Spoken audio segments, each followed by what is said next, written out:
والصلاة والسلام على رسول الله الحمد لله وكفى وسلام على عباده الذين اصطفى শেখ হাসিনাকে ধরে এনে বিচারের কাঠগড়ায় দাঁড় করাতে হবে। অন্তর্বর্তীকালীন সরকার যদি এটা করতে ব্যর্থ হয় এদেশের মানুষ বরদাস্ত করবে না।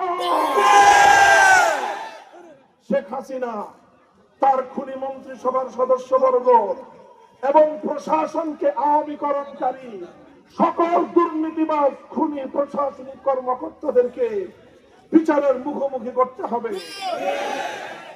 আর বিগত 15 বছর ধরে বাংলাদেশের মানুষকে খোকলা করে এদেশের অর্থনীতির ভিত ধসিয়ে দিয়ে যে লক্ষ লক্ষ কোটি টাকা বিদেশে পাচার করেছে সেই টাকা ফিরিয়ে এনে দেশের মানুষের কল্যাণে বিনিয়োগ করতে হবে।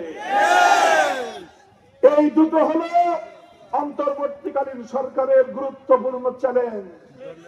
সেই সঙ্গে পুলিশ সদস্য সহ অন্যদেরকে বলতে চাই, যারা আপনাদেরকে দলীয় ক্যাডার বাহিনী হিসেবে ব্যবহার করেছিল তাদের বিরুদ্ধে আপনারা সোচ্চার হন।